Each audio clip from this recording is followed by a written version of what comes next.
Começou.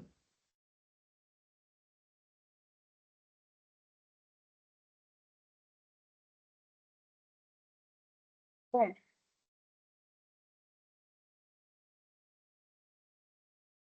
Pode ir.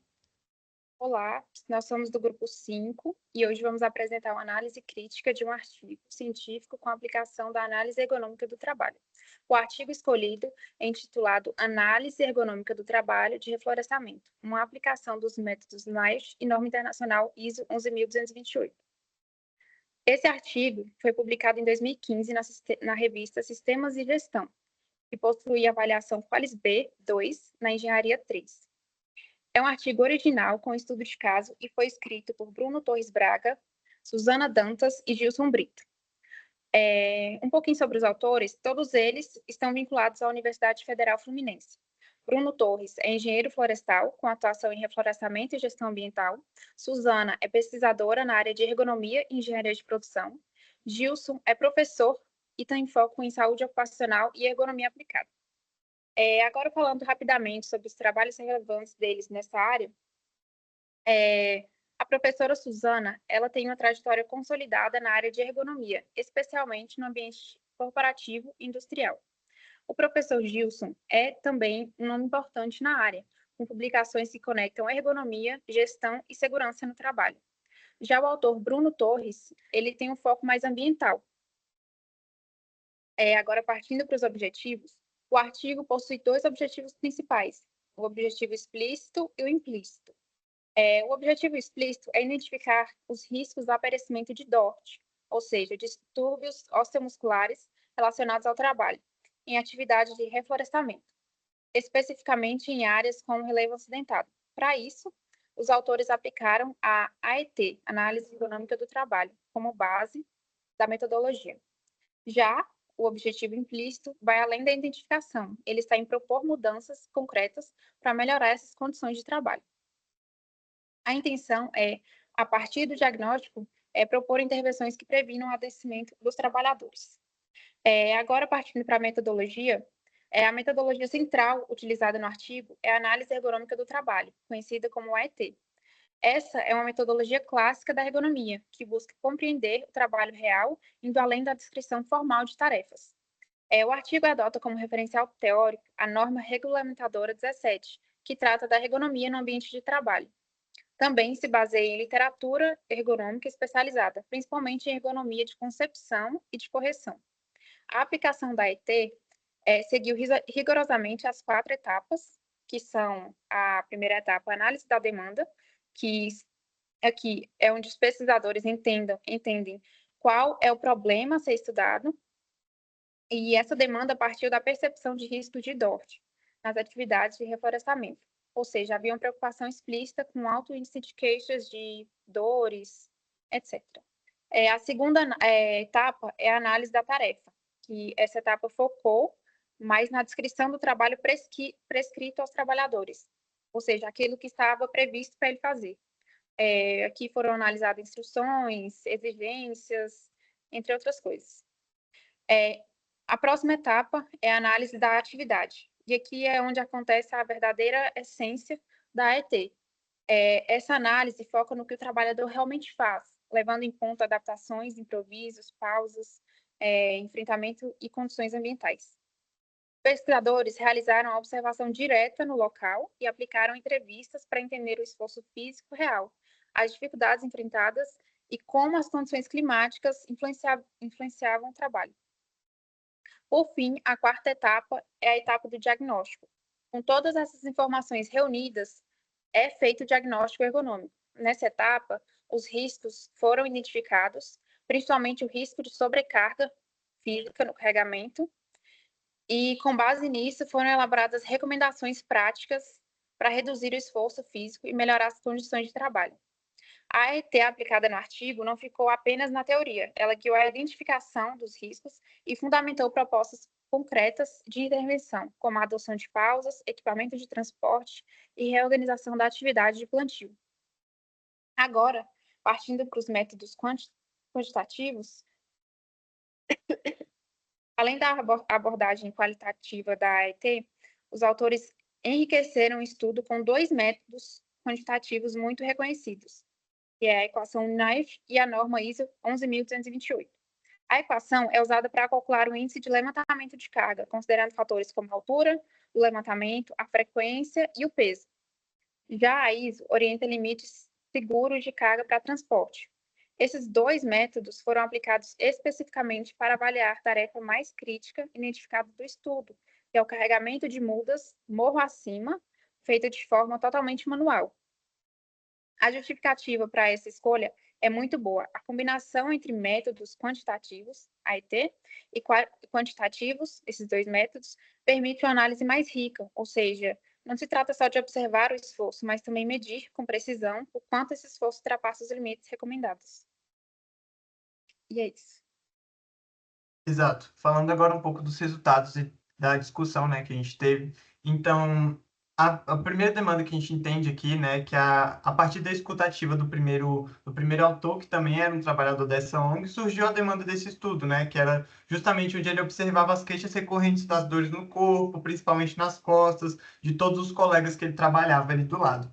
Então, tendo essas queixas em mão, ele conduziu essa investigação que foi detalhada, envolvendo ali cerca de 25 trabalhadores que são responsáveis por todo esse reflorestamento ali no Parque Estadual da Pedra Branca.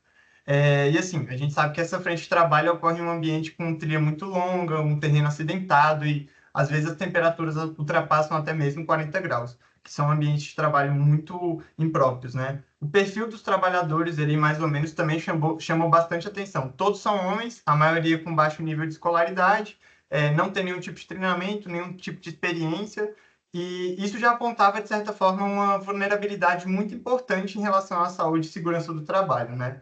E entre as diversas tarefas que eles já realizavam, tirando capinagem, plantio, adubação e manutenção, o carregamento manual de mudas, como comentado anteriormente, foi o que mais se destacou assim, como tarefa desgastante. Então, os trabalhadores carregavam sacos de até 15 quilos nas mudas nos ombros, andando mais ou menos 600 metros, muitas vezes sem auxílio de tração animal. E aí, aplicando ali a equação de NIOSH, foi calculado mais ou menos ali um limite de peso recomendado de 12,04 quilos. Então, é abaixo dos 15 quilos efetivamente carregados, né? O que caracteriza esse risco moderado de lesão. Já com a norma da ISO 11.228, eles conseguiram constatar que a massa acumulada diária transportada superava de longe os limites recomendados para qualquer condição padrão de trabalho. Então, mesmo desconsiderando esses agravantes, né, o calor, o desnível e o esforço contínuo.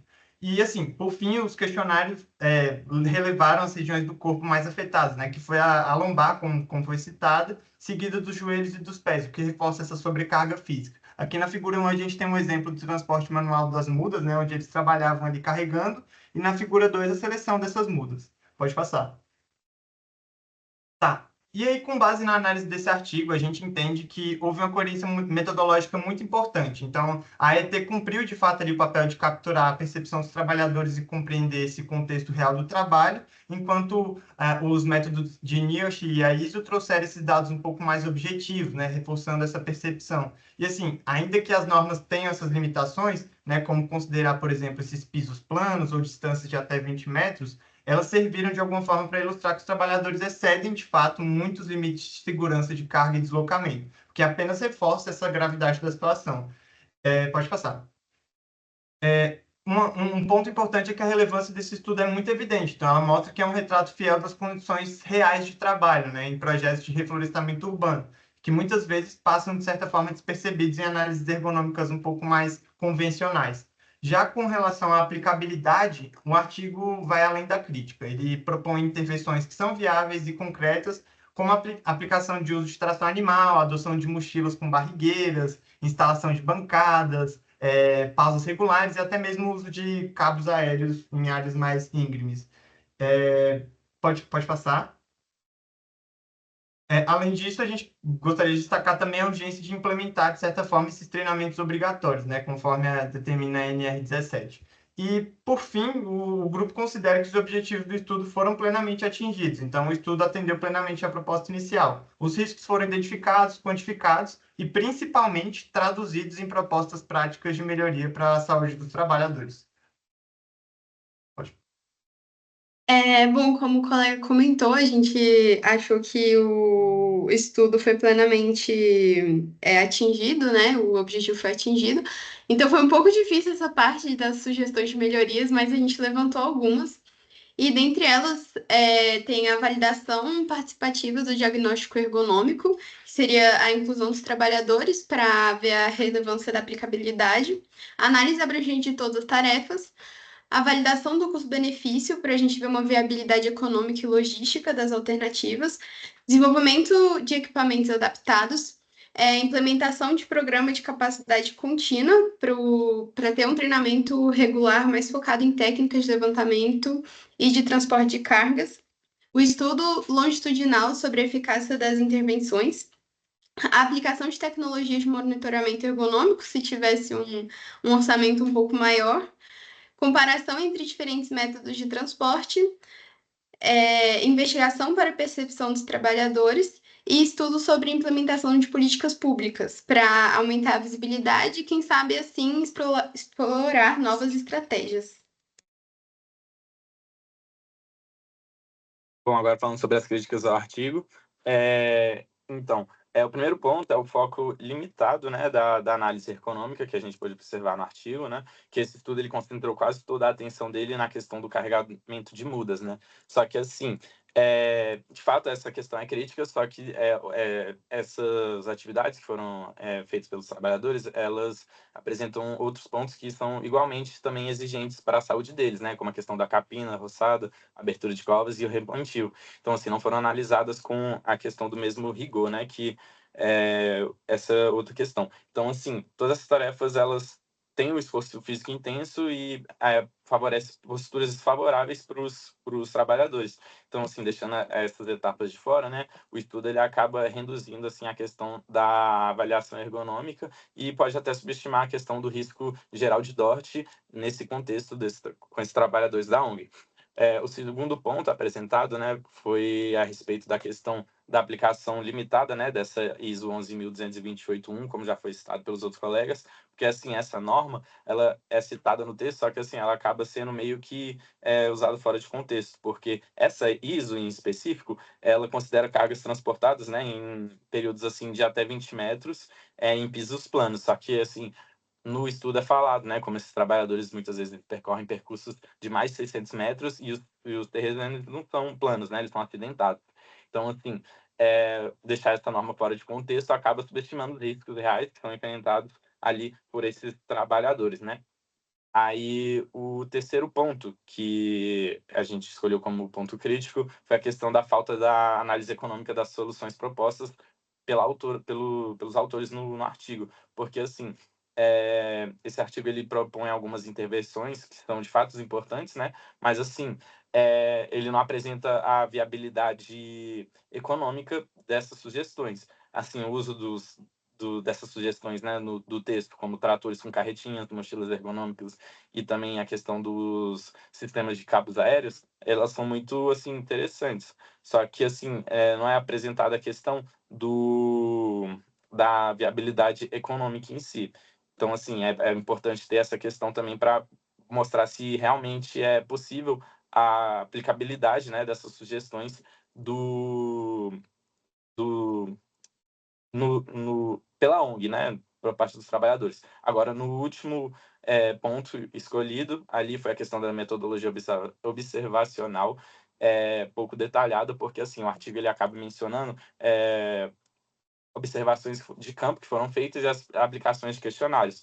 Só que, assim, ela não especifica quantos dias foram observados, a questão da quantidade de registros feitos e nem como os dados foram sistematizados. Então, assim, isso acaba enfraquecendo a questão da transparência, né, da pesquisa e dificulta a reprodução dele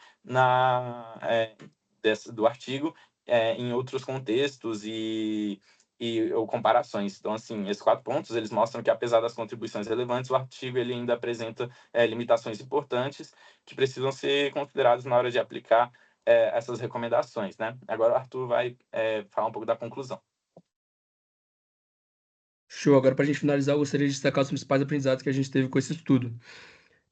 Na análise ergonômica do trabalho de reflorestamento, realizado com base na ET, no NIOSH e na ISO, mostrou de forma muito clara como as atividades aparentemente simples podem representar riscos à saúde e principalmente nos trabalhadores. Pode passar.